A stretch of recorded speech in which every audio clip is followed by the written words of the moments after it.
ఇక గోదావరి నదిపై ఇచ్చంపల్లి వద్ద బరాజ్ నిర్మాణానికి కాంగ్రెస్ ప్రభుత్వం ఉవ్విళ్లూరుతోంది. ఈ మేరకు కేంద్రానికి ప్రతిపాదనలు పంపింది.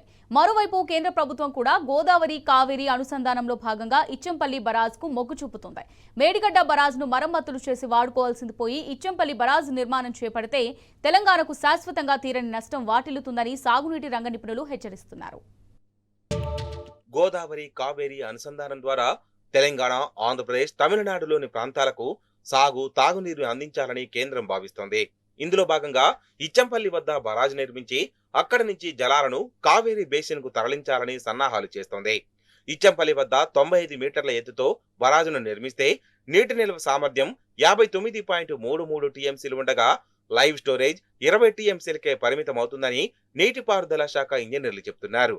ఈ నిర్మాణంతో దాదాపు 23,000 ఎకరాలు ముంపునకు గురవుతుందని, మంతర నియోజకవర్గ పరిధిలోని 9 గ్రామాలు మునిగిపోతాయని, 21,575 మంది నిర్వాసితులవుతారని లెక్కగట్టారు. ఇది ప్రాథమిక అంచనా మాత్రమే. ఇక నీటి తరలింపు కోసం తెలంగాణ అదనంగా వేలాది ఎకరాలను కోల్పోవాల్సి ఉంటుంది. ఇచ్చంపల్లి బరాజు నుంచి మొదట నీటిని నాగార్జున సాగర్ కు మళ్లించాల్సి ఉంటుంది. ఇందుకోసం ఇచ్చంపల్లి నుంచి వరంగల్, ఖమ్మం, నల్గొండ మీదుగా నాగార్జున సాగర్ వరకు 315.81 కిలోమీటర్ల మేర కాలువ తవ్వాల్సి ఉంటుంది. దీని నిర్మాణానికి 18,661 ఎకరాలను సేకరించాల్సి వస్తుందని అంచనా. ఇవన్నీ దేవాదల, ఎస్ఆర్ఎస్పి, సాగర్ తదితర ప్రాజెక్టులకు సంబంధించిన ఆయకట్టు భూములే. ఈ రకంగానూ తెలంగాణ రైతాంగం తీవ్రంగా నష్టపోనుంది. మధ్యలో 2 రిజర్వాయర్లను ప్రతిపాదిస్తున్నారు. వీటి కోసం మరో 20,000 ఎకరాల వరకు సేకరించాల్సి ఉంటుంది. గోదావరి, కావేరీ లింకు ప్రాజెక్టుకు సంబంధించిన నిర్దేశిత నీటి లక్ష్యాలు నెరవేరాలన్నా, ఎగువన కాళేశ్వరం ప్రాజెక్టు నీటి అవసరాలు తీరాలన్నా ఇచ్చంపల్లి వద్ద కనీసం 30 నుంచి 40 టీఎంసీల వరకు లైవ్ స్టోరేజీ సామర్థ్యంతో ప్రాజెక్టును నిర్మించాల్సి ఉంటుందని నిపుణులు పేర్కొంటున్నారు. 112 మీటర్ల ఎత్తుతో బరాజును నిర్మిస్తే 91,000 ఎకరాల పట్టాభూములు, 23,000 ఎకరాల అటవీ భూమి, 65 గ్రామాలు ఆగమవుతాయన్నారు. 118 మీటర్లతో నిర్మిస్తే 1.51 లక్షల ఎకరాల పట్టాభూములు, 72,000 ఎకరాల అటవీ భూమి, 74 గ్రామాలు ముంపునకు గురవుతాయని హెచ్చరిస్తున్నారు. 115 మీటర్ల ఎఫ్ఆర్ఎల్తో ఇచ్చంపల్లి వద్ద బరాజును నిర్మిస్తే తెలంగాణలో 53,352 ఎకరాలు మునగడంతో పాటుగా దక్షిణ కాశీగా పేరొందిన కాళేశ్వరం దేవాలయం మెట్ల వరకు ముంపు వస్తుంది. 51 గ్రామాలు ముంపునకు గురయ్యే ప్రమాదముందని తెలంగాణ ఇంజనీర్లు తేల్చి చెబుతున్నారు.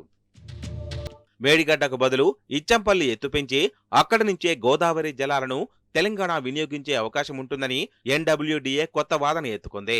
దీనికి కాంగ్రెస్ ప్రభుత్వం సైతం వంత పాడుతోంది. గోదావరికి వరద వచ్చినప్పుడు తెలంగాణకు జల అవసరాల సమయంలో నీటిని ఎత్తిపోసుకోవడం మేడిగడ్డ బరాజు ప్రధాన ఉద్దేశం. అంటే కాళేశ్వరం ప్రాజెక్టులోని ఏ ఆయకట్టుకు ఎక్కడ నీళ్లు తక్కువ పడినా అప్పుడు మోటార్లను ఆన్ చేసి ఎత్తిపోసుకునేలా వెసులుబాటు ఉంటుంది. కానీ Ichampalli barrage river link project కాబట్టి జాతీయ ప్రాజెక్టుగానే ఉంటుందని, నిర్వహణ మొత్తం కూడా కేంద్రం చేతుల్లోనే కొనసాగుతుందన్నారు. అలాంటప్పుడు మన ఆయకట్టు అవసరాలకు ఎప్పుడంటే అప్పుడు ఎత్తిపోసుకునేందుకు వీలుండదని అంటున్నారు. ఇచ్చంపల్లి దిగువన దేవాదుల కోసం 38 టీఎంసీలు, సమ్మక్క సాగర్ బరాజు నుంచి 47 టీఎంసీలు, ప్రస్తుతం నిర్మిస్తున్న సీతమ్మ సాగర్ నుంచి 67 టీఎంసీలు, మోడికుంట 1.5 టీఎంసీలు, ఇలా మొత్తంగా 153.5 టీఎంసీల గోదావరి జలాలను తెలంగాణ వినియోగించుకోవాల్సి ఉంటుంది. ఈ ప్రాజెక్టులకు ఎగువన ఉన్న ఇచ్చంపల్లి నుంచే నీరు విడుదల కావాల్సి ఉంటుంది. జీసీ లింకు ప్రాజెక్టు కేంద్రం పరిధిలో ఉంటుంది. కాబట్టి కేంద్రం అనుమతిస్తేనే ఇచ్చంపల్లి నుంచి దిగువకు జలాలు వస్తాయి. ప్రతి చుక్కకు కేంద్రం ఎదుట తెలంగాణ మోకరిల్లాల్సిన దుస్థితి నెలకొంటుందని సాగునీటి రంగ నిపుణులు చెబుతున్నారు. కాబట్టి రాష్ట్ర ప్రభుత్వం వెంటనే ఇచ్చంపల్లి ప్రతిపాదనను మానుకొని మేడిగడ్డను రిపేర్ చేయించాలని కోరుతున్నారు.